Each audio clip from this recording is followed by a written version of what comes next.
Yang kita harus siaga sekarang adalah, dari kacamata pengusaha yang utama, saat ini kami memang punya 3 pilihan. Kalau setuju oke, tidak ada no questions, no doubt. Kalau memang hati-hati, tunggu sampai RPP, rencana peraturan pemerintah itu menjadi detail. Kemarin Ibu Sri Mulyani sudah bicara tentang pajak ya. Ini masih ada 8 area lainnya, 7 area lainnya. Ada investasi di situ, ada tenaga kerja di situ, ada maritim di situ dan lain-lain. Detailnya itu bagaimana agar nanti karena the devil is in the detail ya. Jadi detailnya yang jadi masalah itu yang sebenarnya kami kejar supaya jangan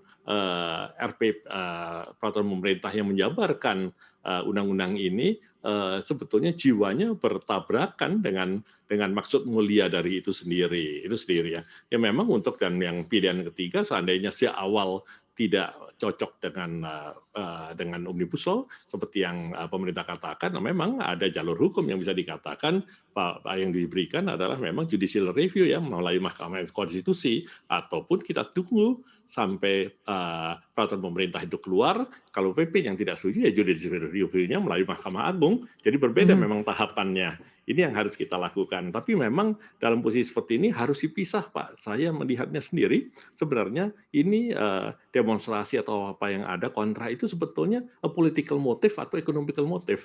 Jangan sampai kita tidak berpikir jernih sehingga nanti ada mix up antara di mana kepentingan politik menunut pada event-event seperti ini. Kalau dilihat Oke. persis sebagai pedagang, memang harus saya katakan kita lebih concern pada penjabaran di RPP yang akan datang ini. Mudah-mudahan arahnya searah dan positif.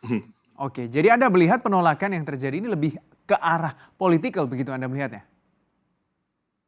Saya tidak mengatakan begitu, tapi saya melihat ya, apakah ini benar-benar motif ekonomi. Karena begini Pak, seperti yang saya katakan, membaca 900 lembar lebih dari 81 undang-undang yang dijadikan satu, dan dalam 8 pasal itu tidak mudah, tidak cepat untuk di-digest. Yang kedua juga, mengapa penolakan hanya saja di lapangan kerja saja, tidak di investasi, tidak di kemudahan investasi, tidak di maritim dan lain-lain. Apakah itu setuju ataukah apakah ini ya ataukah itu belum dibaca dengan betul atau memang hanya kelemahan-kelemahan itu atau titik beratnya atau ketidakadilan dalam kata-kata teori keadilan hukum ya itu ada hanya pada di